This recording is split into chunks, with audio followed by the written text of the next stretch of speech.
इतिहास का first chapter है यूरोप में राष्ट्रवाद का उदय। उदय का मतलब होता है शुरुआत, यानी यूरोप में राष्ट्रवाद की शुरुआत कैसे हुई। ठीक है, तो सबसे पहले हम लोग देखते हैं राष्ट्रवाद। राष्ट्रवाद क्या है? राष्ट्रवाद हम लोग किसे कहते हैं? पूछ भी सकता है एग्जाम में कि राष्ट्रवाद क्या है, चाहे बहुत लोग भी पूछ देते हैं कि राष्ट्रवाद का मतलब क्या होता है। तो देखो, अपनी राष्ट्र के प्रति प्रेम की भावना को क्या कहते हैं? राष्ट्रवाद कहते हैं। यानी कि कोई भी इंसान अपने अगर देश से प्रेम करता है, बेइंतहा प्रेम, जैसे हम लोग भी अपने देश से, जो भी लोग इस देश को आजाद कराए, तो क्यों आजाद कराए? देश के लिए मर गए। क्यों? चूंकि वो देश से क्या करते थे? प्रेम करते थे। तो इसी को क्या कहा जाता है? राष्ट्रवाद कहा जाता है। ठीक है, तो अपनी राष्ट्र के प्रति, कोई भी किसी भी देश का हो, हर इंसान, चाहे वो अमेरिका का हो, चाहे चीन का हो, चाहे पाकिस्तान का हो, किसी भी देश का हो, वो इंसान अपने देश से प्रेम रखता है। इसी को हम लोग क्या कहते हैं? राष्ट्रवाद कहते हैं। अब आते हैं राष्ट्र। राष्ट्र क्या होता है? अर्नेस्ट रेनर के अनुसार समान भाषा, नस्ल, धर्म से बने क्षेत्र को राष्ट्र कहते हैं। अब देखो, एक राष्ट्र लंबे प्रयासों, त्यागों और निष्ठा का चरम बिंदु होता है। यानी कि एक राष्ट्र को बनाने के लिए, राष्ट्र यानी कि समझो कि देश, किसी एक देश को बनाने के लिए, जैसे हम लोग अपने देश को, भारत को भारत बनाए, अंग्रेजों से लड़े। ठीक है, किस प्रकार से कितना हम लोग त्याग किए, कितना लोग बलिदान दिए, तब जाके हम लोग का एक राष्ट्र बना, भारत देश बना। अगर क्या लोग उतना अगर त्याग नहीं करते तो क्या हम लोग का भारत बनता? कभी नहीं बनता। तो यही चीज यहाँ पे बोल रहा है कि एक राष्ट्र लंबे प्रयासों, त्यागों और निष्ठा का चरम बिंदु है। और वही प्रयास हुआ है, यूरोप में भी हुआ है और तुम्हारे भारत में भी हुआ है। ठीक है ना।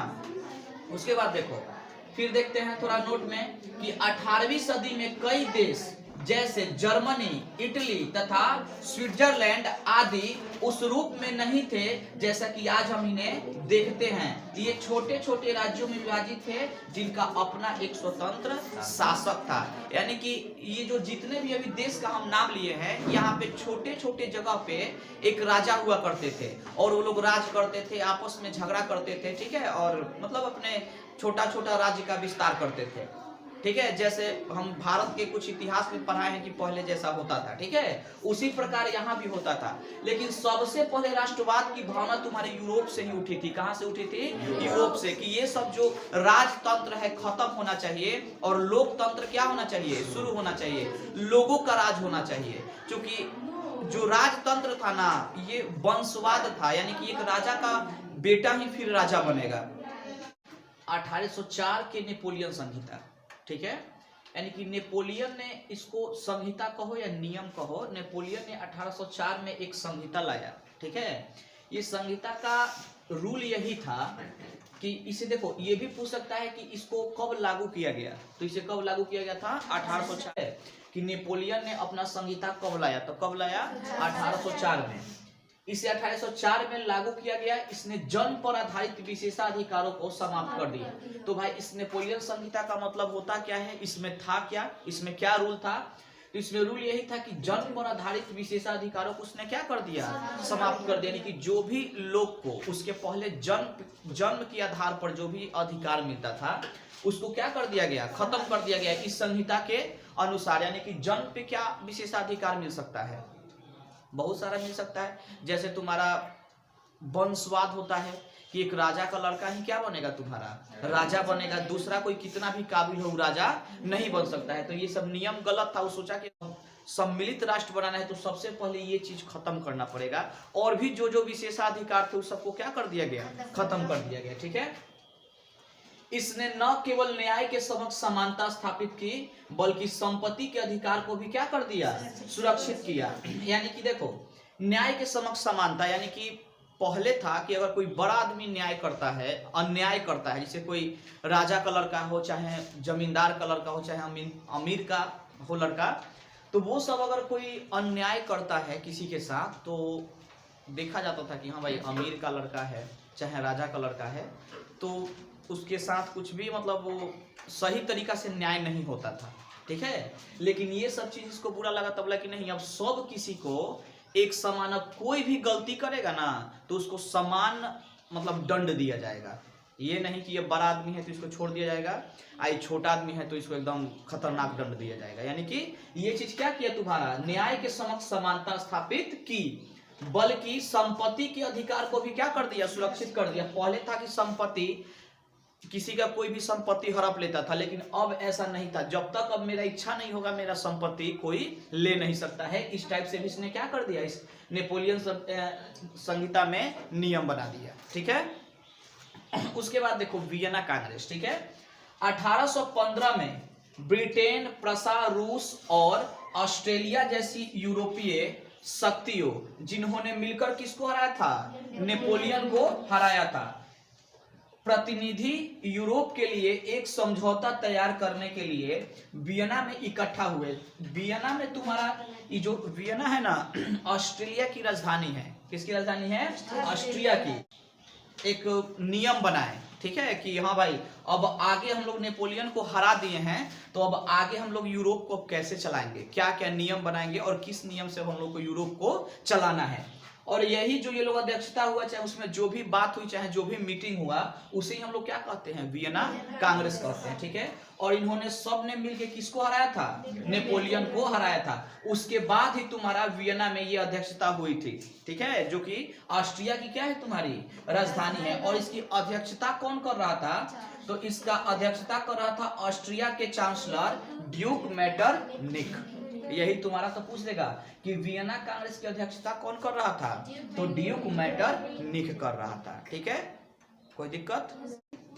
नेपोलियन कौन था, ठीक है, नेपोलियन एक महान सम्राट था जिसका जन्म कब हुआ था, 15 अगस्त 1769 ईस्वी में। इसको याद करने का एक अच्छा ट्रिक है, तरीका है कि 1869 में गांधी जी का जन्म हुआ था और उससे 100 वर्ष पहले यानी कि 1769 में किसका जन्म हुआ है, नेपोलियन का।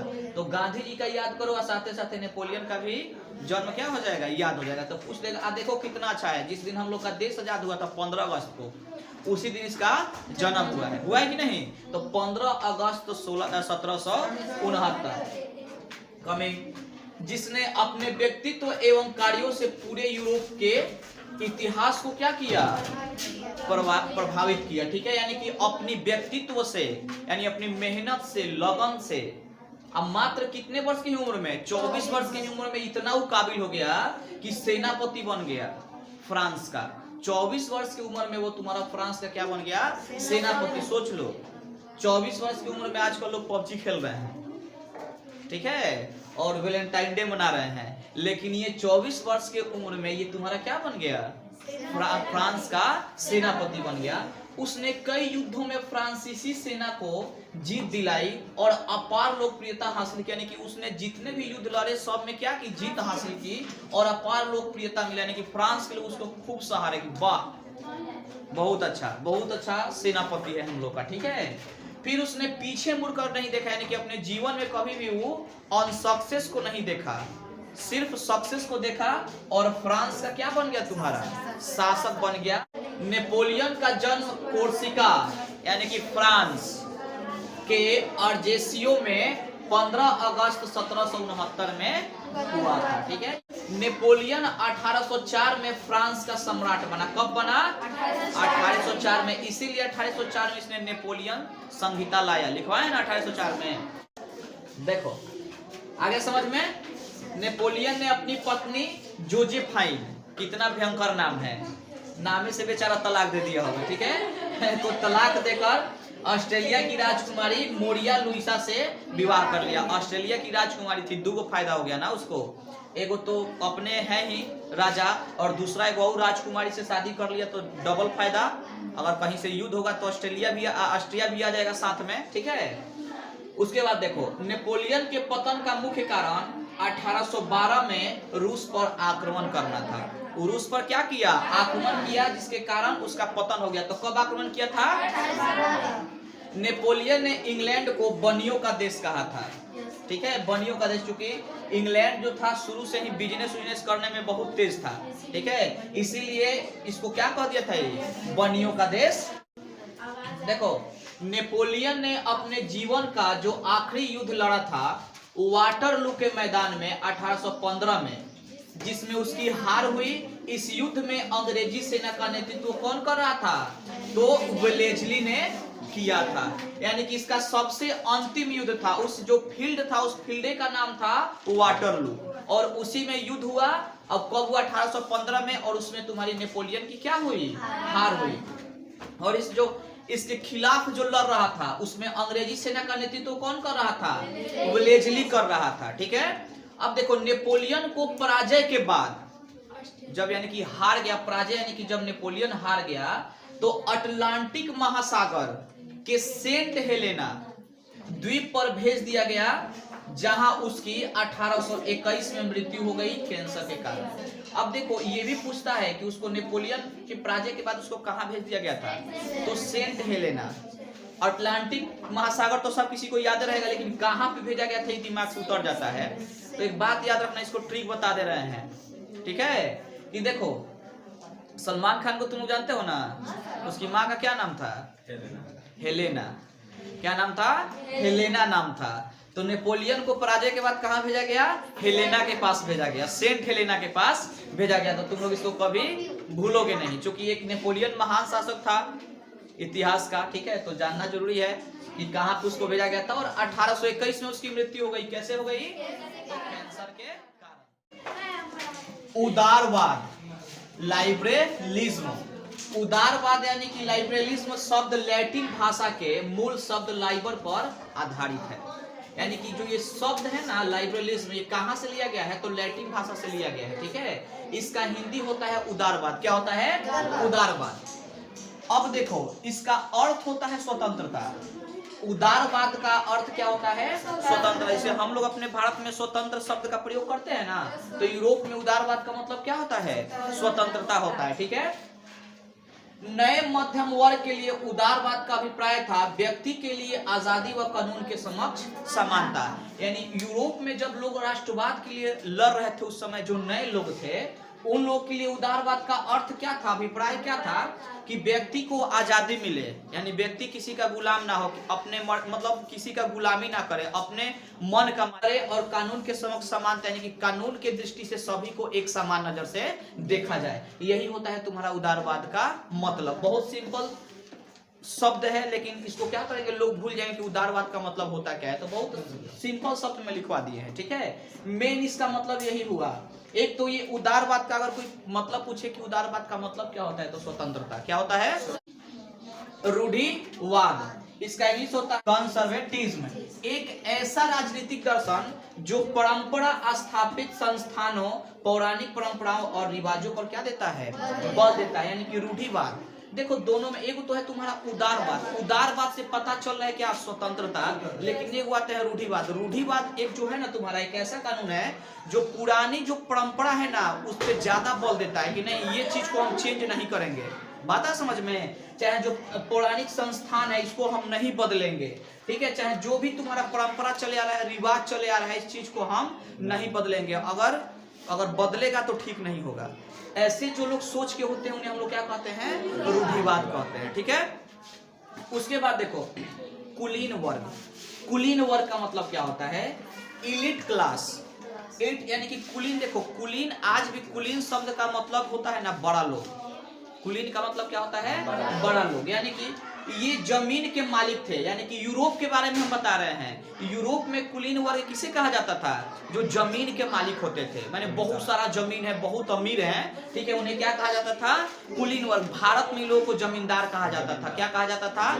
जमींदार। चाहे आज भी इस शब्द का प्रयोग होता है। आज भी जो भारत में लोग के पास बहुत जमीन है, उनको क्या कहा जाता है? जमींदार कहा जाता है। ठीक है, तो कुलीन वर्ग यूरोप में क्या कहा जाता है? जमींदार को कुलीन वर्ग। यह यूरोपीय महाद्वीप का सबसे शक्तिशाली वर्ग था। यानी कि उस समय कुलीन वर्ग, जब यूरोप में राष्ट्रवाद चल रहा था, तो उस समय कुलीन वर्ग जो लोग थे ना, वहां के सबसे शक्तिशाली वर्ग थे। निरंकुशवाद। निरंकुशवाद का मतलब क्या होता है? ऑटोक्रेटिज्म। यानी कि एक ऐसी सरकार या शासन व्यवस्था जिसकी सत्ता पर किसी प्रकार का क्या हो, कोई भी अंकुश नहीं होता है। यानी कि एक ऐसी सरकार या शासन व्यवस्था, यानी कि निरंकुशवाद में एक ऐसी शासन व्यवस्था है, ये एक ऐसी शासन व्यवस्था है जिसमें किसी भी प्रकार का दबाव ना हो। यानी कि राजा वो यानी कि सीधे इसका मतलब समझो, निरंकुशवाद का मतलब होता है राजतंत्र, यानी कि राजा को जैसे मन करेगा वैसे अपना राज चलाएगा। निरंकुशवाद का मतलब क्या होता है कि राजा को जैसे मन करेगा वैसे अपना राज चलाएगा, इस पे कोई दबाव नहीं डालेगा। जनता के द्वारा, लोगों के द्वारा किसी भी प्रकार का दबाव नहीं डाला जा सकता है, जैसे उसको मन करेगा वैसे राज करेगा। यही होता है तुम्हारा निरंकुशवाद का मतलब। जनमत संग्रह, ठीक है, एक प्रत्यक्ष मतदान जिसके द्वारा एक क्षेत्र की सारी जनता से किसी प्रस्ताव को स्वीकार या अस्वीकार करने के लिए पूछा जाता है। यानी प्रत्यक्ष मतदान का मतलब होता है कि जैसे हम भारत में मतदान करते हैं ना, डायरेक्ट जाके वोट देते हैं कि हाँ जी हम इस नेता पे वोट दिए हैं। तो यानी कि जनमत संग्रह, यानी कि लोगों से जनमत का मतलब होता है बहुत सारे लोगों के मत को जानना कि लोगों की मत क्या है, और उनकी मत जान के तब संग्रह करा के एगो मतलब उनसे पूछना कि हाँ जी आप लोग क्या चाहते हैं, आपको क्या स्वीकार है, जो आपको स्वीकार है वही किया जाएगा। ठीक है, यही तुम्हारा हुआ जनमत संग्रह का मतलब। ठीक है, उसके बाद देखो यूटोपिया।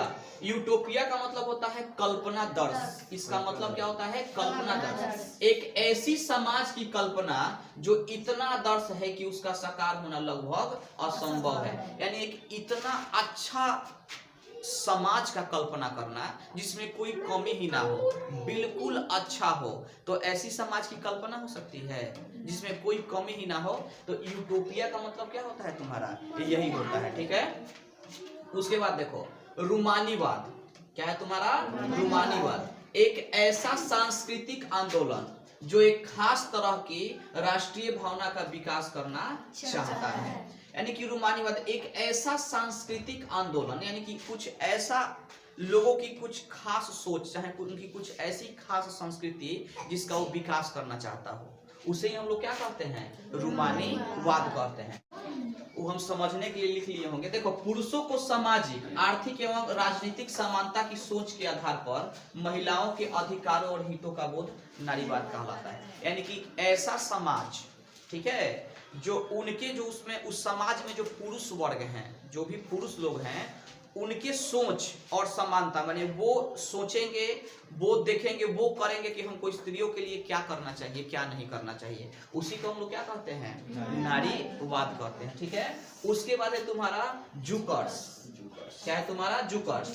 प्रासाद देश की एक सामाजिक श्रेणी का नाम जिसमें बड़े बड़े जमींदार शामिल होते थे ना। लेकिन अब देखो, जो भी कुलीन वर्ग, यानी कि जो बड़े बड़े जमींदार हैं, उनको एक में मिला के एगो जुकर्स बनाया जाता था। क्या बनाया जाता था? जुकर्स। यही ये बोल रहा है कि सामाजिक श्रेणी का नाम जिसमें बड़े बड़े जमींदार शामिल होते थे, यानी बहुत अमीर अमीर जमींदार क्या होते थे तुम्हारा? शामिल होते थे, छोटे छोटे जमींदार। यूरोप में राष्ट्रवाद, ठीक है, यही चैप्टर हम लोग पढ़ रहे हैं। ठीक है, यूरोप में राष्ट्रवादी चेतना की शुरुआत फ्रांस से होती है। यानी कि यूरोप में जो तुम्हारा पूरे यूरोप में जितने भी देश हैं, उसमें सबसे पहले अगर राष्ट्रवाद की भावना अगर उठी तो कहां से उठी? फ्रांस से। कहां से उठी? फ्रांस से। यूरोप में बहुत सारे देश हैं, लेकिन उसमें सबसे पहले जो शुरुआत हुई इसकी राष्ट्रवादी चेतना की, राष्ट्रवादी सोच की, कहां से हुई? फ्रांस से हुई। 1789 की फ्रांसीसी क्रांति, किस लिए बोलते हैं? 1789 की फ्रांसीसी क्रांति राष्ट्रवाद की पहली स्पष्ट अभिव्यक्ति थी। यानी कि इस लाइन का कहने का मतलब है कि 1789 की फ्रांसीसी क्रांति राष्ट्रवाद की पहली क्या थी? स्पष्ट। यानी कि सबसे पहले अगर स्पष्ट तरीका से अगर तुम्हारा राष्ट्रवाद शुरू हुआ तो कब शुरू हुआ? 1789 ईस्वी में। यानी कि राष्ट्रवादी चेतना उठने लगा, राष्ट्रवाद के खिलाफ लोग मजबूत होने लगे कि अब हमको राजतंत्र से क्या होना है? मुक्त होना है। अब हमको निरंकुशवाद शासन नहीं चाहिए, अब हमको एक स्वतंत्र देश चाहिए जिसमें लोगों का मत चले, लोगों का सोच चले। ठीक है, हाँ। उसके बाद देखो, इसने फ्रांस में राजतंत्र समाप्त कर प्रभु सत्ता फ्रांसीसी नागरिकों को सौंपी। यानी कि जो 1789 ईस्वी में जो फ्रांस में क्रांति हुई, उस क्रांति से यही लाभ हुआ कि राजतंत्र तुम्हारा क्या हो गया? समाप्त हो गया, और लोगों को जो प्रभु सत्ता थी लोगों को सौंप दी गई कि अब आप लोग अपने तरीका से प्रधानमंत्री चुनिए और आप लोग क्या कीजिए, शासन कीजिए, ठीक है। उसके बाद देखो, इस क्रांति से पहले फ्रांस एक ऐसा राज्य था जिसके संपूर्ण भूभाग पर एक निरंकुश राजा का शासन था। यानी इस क्रांति से पहले, यानी 1789 की क्रांति से पहले फ्रांस में निरंकुश राजा यानी राजतंत्र का शासन था, यानी कि एक राजा का शासन था।